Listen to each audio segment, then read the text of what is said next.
maksudnya MOU ini bisa terintegrasi dengan kampus Merdeka tadi gitu. Berarti sangat butuh ya dan sangat dibutuhkan ya payung hukum perlindungan itu ya. Nah itu barangkali kalau Dewan Pers denger nih, orang-orang kita juga di situ ya, jangan lama-lama lah kalau bisa bikin payung hukumnya kan. Iya benar. Masa nunggu semua kampus di bredel baru ada payung hukumnya kan. Itu.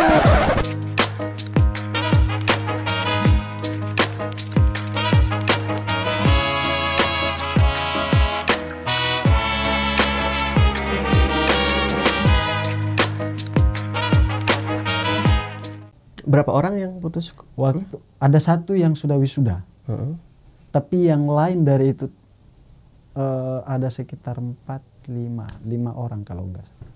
Putus. Diputus atau dia tidak karena sanggup? memang tidak diberi ruang lagi untuk bisa bagaimana mengurus studi mereka.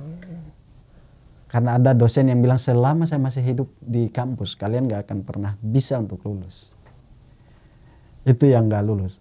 Kedua, ijazah saya sama teman saya namanya Febrianto. Dia yang mendesain isi majalah. Itu sampai sekarang ditahan di rektor. Gak bisa diambil sampai sekarang? Gak bisa diambil. Saya pernah mencoba ambil, ketemu rektor, dan rektor mengancam saya, kamu yang sama teman-temanmu yang bikin nama kampus ini rusak kan? Tunggu aja. Disitulah saya nggak mau maju lagi untuk, udahlah ambillah ijazah itu. Sudah termasuk putus asa lah soal hal-hal yang itu. Tapi kalau sekarang kondisinya gimana teman-teman? Persmanya masih ada? Nggak masih, bisa. Maksudnya di 14 Maret terbit, 15 Maret represif, 17 Maret itu langsung ditutup. Cara permanen.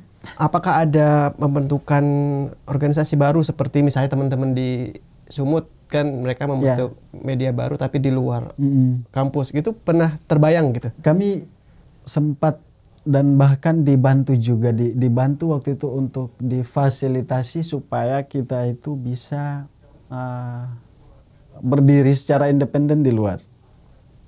Bentuk pers mahasiswa tapi di luar, dia tidak mau terikat lagi di bawah kampus. Ada rencana itu dan memang sedang masih dipersiapkan. Ada. Dan kalau saya lihat teman-teman saya itu mulai agak mulai trauma dengan situasi itu. Dan itu tidak pernah dipikirkan sama kampus? Nggak pernah dipikirkan. Aduh. Pada saat itu kan tingkat represinya parah sekali. Diteror, mau datang bahkan dari kos mau keluar beli makan aja itu was-was. Agak khawatir. Oke. Kalau kondisi itu kan kondisi di Ampon, teman-teman pers mahasiswa seperti berjuang sendiri begitu ya. Rasanya seperti itu kan. Dibantu Aji, dibantu teman-teman LBH begitu. Tapi jalannya tetap buntu, kampus tetap meminta supaya lembaga pers mahasiswa ini tetap dibekukan ya. Sampai hari ini kemudian tidak pernah dibuka lagi. Teman-teman sekarang masih tetap berkomunikasi kan sejauh ini untuk mengabarkan. Terus teman yang tadi putus itu gimana? Yang apakah dia lanjut pindah kampus atau ada bantuan dari teman-teman juga kah atau gimana? Ada satu pemerit saya namanya Yolanda Agne. Nah, ini perempuan yang cukup keras juga. Artinya karena dia pemret waktu itu, dia punya keputusan keredaksian ada di dia. Kita tahu bahwa lintas itu punya akan risiko, makanya di situ ada baca bukan bredel, itu udah kami tulis di situ karena sudah kita prediksi bahwa lintas ini bakal di bredel. Jadi pada saat itu saya, Yola, teman-teman yang lain duduk terus kita pikir-pikir dulu, ya kan? Aduh ini gimana nih? Apakah tetap kita lanjut? Udah bang, kita lanjut. Tapi konsekuensinya ini, gak apa-apa, lanjut. Ya udah lanjut tuh. Nah, di saat kita lanjut dan terjadi berbagai macam tekanan itu, dan si Yola ini dia berusaha untuk mau menyelesaikan studinya, karena pada proses pembuatan majalah itu dia udah sampai ke tahap pembuatan skripsi, dan kemudian dijegal pada saat itu karena ada masalah itu. Dan hari ini saya dengar dia sudah melanjutkan studi di Surabaya. Pindah kampus Karena nggak diberi ruang untuk bisa melanjutkan studi. Padahal udah sampai ke skripsi, menulis skripsi itu. Itu teman-teman yang lain itu udah pesimis, ini nggak mungkin selama rektor kita ini masih ada atau masih hidup itu. Dekan kita yang sekarang itu nggak mungkin, ya karena memang nggak bisa anak-anak lintas itu untuk selesai. Bahkan teman-teman kita di lintas itu yang pada saat itu proses pengurusan studi, tarik jarak tuh, ambil jarak jauh. Kenapa? Karena tetap dekat sama kita, mereka terancam. Parahnya di Yayan Ambon itu.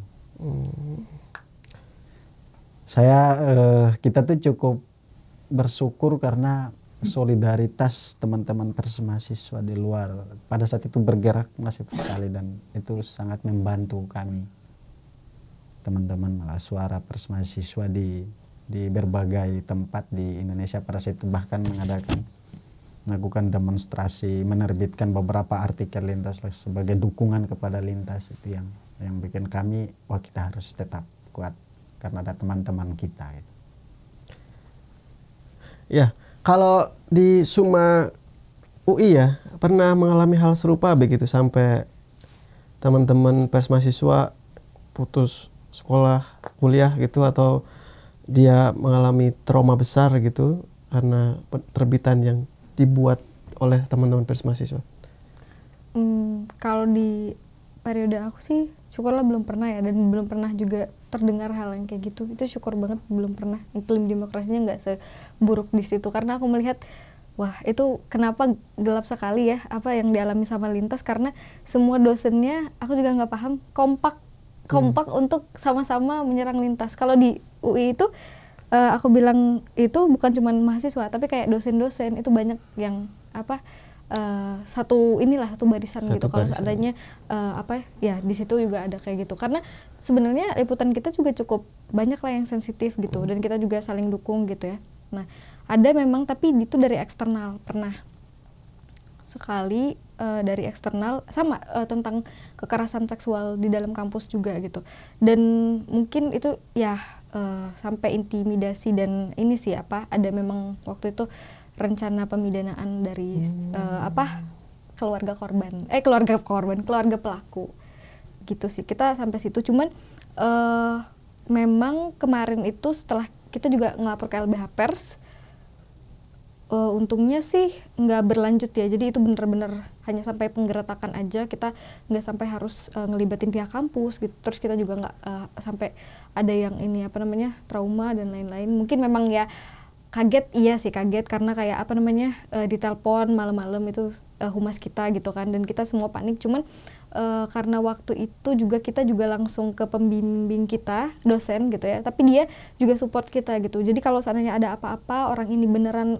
bukan cuman gertak sambal doang, tapi beneran ke sekre, kita akan itu, maksudnya dosen kita yang pembimbing ini akan datang langsung gitu kan, dan juga bawa rombongan dosen yang lain gitu. Jadi ya mungkin perbedaannya sih di situ ya gitu ya. Karena di sini kan bahkan pembimbing organisasi sekalipun mereka juga menyudutkan lintas gitu. Mungkin di situ. Kita sih sebenarnya masih ada ya kayak misalnya ini bakalan ngerusak nama kampus, tapi mungkin nggak sekuat itu gitu. Jadi kayak hanya berupa teguran gitu. Jangan terlalu keras gitu. Ya, tapi nggak yang sampai dibredel, itu benar-benar sesuatu yang nggak pernah terbayangkan lah ya. Iya sih, karena kan selalu kampus itu kan selalu beralasan nama baik kampus itu. Ya, pencemaran. Karena kita nggak pernah mencemarkan ya. Iya kan, yang kita kan membuka cemaran itu kan. Kita sendiri nggak pernah mencemarkan, kan kita nggak punya niat mencemarkan kan. Kita tuh nulis sesuai dengan fakta, Persma tuh nulis sesuai dengan fakta, sudah sesuai kode etik gitu. Kok dilabeli pencemaran nama baik kan, atau dianggap mencemarkan nama baik kampus gitu. Mungkin namanya memang belum baik. Oh mungkin ya. Atau jangan-jangan emang ada yang di sana udah tercemar jadi mereka menutupi cemaran itu. Makanya banyak kan kawan-kawan kita di pers mahasiswa itu banyak kan. Dan selalu alasannya ya teman-teman di UGM gitu kan, case yang sama dengan terkait dengan kekerasan seksual juga. Awalnya dituduh juga persmanya tidak tidak peduli dengan kampus, tidak punya mencemarkan nama baik kampus gitu. Atau di Poros juga misalnya kan dianggap juga mencemarkan nama baik kampus gitu. Bahkan yang sempat rame di Salatiga teman-teman Lentera gitu kan, menulis tentang peristiwa 65 gitu.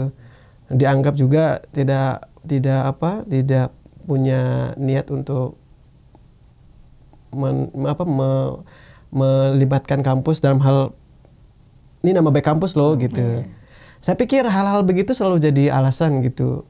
Tapi saya nggak tahu ya sampai kapan kemudian anak persma yang kritis, yang menulis dengan tajam, terus kemudian membuka sesuatu hal yang gelap gitu di kampus gitu, akan menjadi stempel pencemaran. Itu tantangan nggak sih buat kalian kalau suatu saat nanti gitu belajar dari pengalaman teman-teman gitu, kalian akan dianggap mencemarkan nama kampus gitu? Kayak aib gitu loh kalian itu. Kemana-mana ada label pencemaran nama kampus gitu. Itu jadi challenge kalian nggak? Tantangan nggak? Iya tantangan ya. Itu cukup jadi tantangan. Pertanyaan saya misalnya itu ke depan, misal kalau saya lihat dari kacamata di lintas itu di IAIN ya misalnya. Entah itu nanti di kampus-kampus yang lain gimana. Tapi kalau untuk di IAIN Ambon itu agak sulit deh. Orang akan masuk lagi ke mengangkat kasus yang sama. Saya punya contoh kemarin bagaimana represif itu dia memang cukup masif sekali. Ada temanku, sebenarnya dia ini korban. Dia bikin, ini saya mulai buka-buka nih, itu yang orang nggak tahu sebenarnya. Jadi dia bikin gambar lukisan gitu, mereka aksi di lingkungan kampus itu menjelang hari hari kekerasan waktu itu ya, di bulan Desember. Nah di saat itu dia gambar-gambarnya dirampas, diambil. Jangan kamu menggambar seperti ini karena ini gambarmu vulgar dan lain-lain. Bahkan semacam itu. Teman-teman yang pada saat itu ada di sana itu nggak bisa berbuat apa-apa. Teman-teman kampus itu, mahasiswa, nggak bisa berbuat apa-apa. Gambarnya ditarik tuh sama dekan, bahkan sama dosen hukum juga, hukum tata negara yang nantinya dia jadi salah satu kuasa hukum IAIN Ambon untuk sama-sama di persidangan lawan lintas waktu itu. Itu diambil. Pertanyaannya lo gimana lo bisa menilai karya seni dengan hukum Moral. Iya, undang-undang itu. Ini kan lucu. Itu masalah-masalah yang ya kalau kita lihat ini aneh begitu ya Bang. Di saat itu dia terus dikasih surat surat skorsing. Dan skorsing 6 bulan. 6 bulan. Dan sampai sekarang ternyata surat skorsing itu jadi alasan untuk dia tidak bisa diteruskan studinya. Temanku itu. Itu menjelang beberapa waktu sebelum majalah Lintas terbit. Dia itu anak Lintas, salah satu korban. Keras juga ya. Keras ya itu, aduh. Di IAIN Ambon. Dosen-dosennya memang batu kepala tuh. Bahkan udah berhadapan misalnya LBH Pers Aji, tim kuasa hukum waktu itu. Mereka ketemu sama orang di ombudsman. Itu mereka nggak bicara soal substansi. Apa sih masalah di lintas? Gimana sih? Nggak bicara ke substansi. Justru membentak teman-teman yang pada saat itu membantu mengadvokasi lintas. Kan seharusnya kita bicara substansi. Ini loh, Kalau misalnya ada kasus, ya kita panggil karena membaca inisial di majalah Lintas itu untuk terduga pelaku gampang sekali. Misalnya kalau mereka punya niat betul-betul untuk mau membuka kasus ini, tapi faktanya kan tidak. Tuh. Dan sampai sekarang teman-teman saya lihat agak mulai mundur, mengambil jarak dari hal-hal kayak gitu. Artinya dengan tingkat represif itu membuat orang semakin takut untuk bicara apa itu kebenaran, apa itu yang harus ini benar sih. Karena ada beberapa juga teman-teman kayak di Jogja gitu yang pernah, kita kan sering ada kumpul persma, terus curhat-curhat gitu kan. Kadang-kadang ketika iklimnya kayak gitu, ya mereka swasensor akhirnya. Aku nggak akan sebut universitasnya gitu ya, salah satu universitas swasta di Jogja gitu ya, yang persmanya ngomong kita tuh tahu ada dugaan korupsi gitu, dan bukti mereka cukup kuat ya, karena karena kampus itu meminta biaya sesuatu, tapi ketika sampai lulus itu barangnya nggak pernah dikasih gitu, jadi duitnya tuh nggak tahu kemana gitu. Tapi itu sampai detik ini nggak pernah mereka terbitin, nggak pernah mereka mau bikin beritanya, karena itu takut dengan ancaman gitu-gitu. Dia takut dengan represivitas gitu. Dia takut, dia bilang kayak, Dian gue juga mau lulus gitu, dan gue udah semester akhir, kayaknya gue nggak akan gitu. Jadi itu sangat menurut aku berpengaruh. Bahkan ketika kejadian itu belum terjadi ya, belum kayak Lintas ini ya, itu belum terjadi, kita udah ada sensor sendiri gitu kan, karena takut dana nggak turun, takut nggak dilulusin. Itu ya Lintas adalah worst case-nya. Padahal di gunung esnya menurut aku ada banyak berita yang nggak terbit karena itu, karena ketakutan terhadap kejadian itu. Ya ketakutan itu berdasar karena ya memang tadi satu, kita seakan-akan beneran di bawah kampus gitu.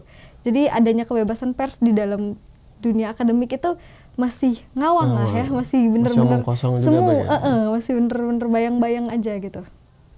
Ya pada kenyataannya kan kita cuma SK nih, gitu kan, SK doang. Apakah kita punya payung hukum? Nggak ada, kita cuma ada SK dari kampus, itu dari kampus. Iya.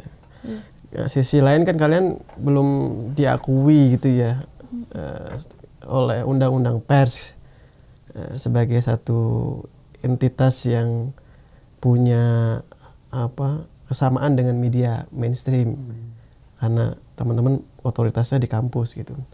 Nah itu bagi teman-teman gimana sih agar ada regulasi yang kemudian bisa menjamin teman-teman itu kalau nulis ancaman tadi itu yang ekstrim gitu ya, itu nggak khawatir karena sudah ada payung hukumnya gitu. Gimana supaya mendobrak payung hukum buat teman-teman pers mahasiswa, perlindungan teman-teman pers mahasiswa itu?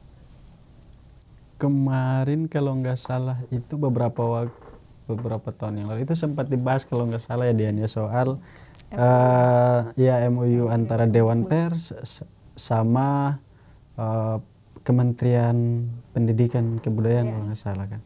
Itu soal bagaimana membentuk atau membuat payung hukum yang bisa melindungi pers mahasiswa. Tapi proses perlindungan itu kita belum tahu. Ini nanti jalannya gimana? Itu mungkin bisa ya, walaupun terakhir tuh kalau nggak salah ya dari Dewan Persnya sendiri ya, waktu ada pertemuan Mas Arief Zulkifli itu bilang kita akan mereka akan mengusahakan itu di 2023 atau paling lambat di awal tahun 2024 itu tuh udah ada gitu, karena memang banyak kasusnya gitu kan, memang urgensinya ada gitu. Cuman kalau dari aku sih ngeliatnya mungkin yang terlibat masih belum banyak ya yang terlibat di sana gitu ya, dan memantau progresnya. Meskipun menurut aku kalau dari substansi ya mungkin itu akan sangat membantu, karena tadi ya berdasarkan data yang paling banyak melakukan represivitas itu adalah otoritas kampus gitu ya. Meskipun bukan berarti eksternal kampus nggak bisa melakukan represivitas, tapi relasi kuasa antara kampus itu kan lebih kuat daripada yang eksternal kampus. Nah itu sangat dibutuhkan keterlibatan Kemendikbud di sini. Dan itu diskusi soal pihak Kemendikbud ini selama ini kan nggak pernah ada sebelum akhirnya kejadian Lintas ya. Terima kasih Lintas. Jadi baru sekarang nih ada, kita bisa nih kayaknya ngelibatin Kemendikbud karena memang urgensinya ada. Karena memang banyak yang takut sama kampus gitu kan. Terus mungkin nanti kayak gini sih, menurut aku ini memang agak sulit ya, tapi kalau mau dari akar itu berarti mindset para petinggi kampusnya yang mesti mulai diubah. Jadi itu nggak bisa kayak MOU udah selesai gitu kan, tapi kayak dari pencegahan, sosialisasi gitu kan, bahwa nama baik kampus itu akan jadi buruk bukan karena ada kekerasan seksual, tapi kalau kampus itu tidak sama sekali punya kebijakan untuk ini mencegah dan menangani kekerasan seksual di dalam kampus. Nah itu kan yang harusnya didorong gitu kan. Nah itu mungkin nanti arahnya akan ke sana gitu. Dan juga untuk mungkin simpelnya adalah sekarang kan ada istilah merdeka kampus merdeka ya, tapi gimana kampus bisa merdeka kalau nggak ada kemerdekaan, kalau nggak ada kebebasan akademik di dalam kampus kan. Jadi baliknya ke situ gitu. Bisa, maksudnya MOU ini bisa terintegrasi dengan kampus merdeka tadi gitu. Berarti sangat butuh ya dan sangat dibutuhkan ya payung hukum perlindungan itu ya. Nah itu barangkali kalau Dewan Pers denger nih, orang-orang kita juga di situ ya, jangan lama-lama lah kalau bisa bikin payung hukumnya kan. Iya benar. Masa nunggu semua kampus dibredel baru ada payung hukumnya kan? Itu nggak mungkin. Terus Kemendikbud juga kan, bagaimana supaya mereka aware ke teman-teman pers mahasiswa kan. Iya. Kalau tidak ada yang menulis berita tentang kondisi kampus, gimana semua orang akan tahu kondisi kampusnya kan?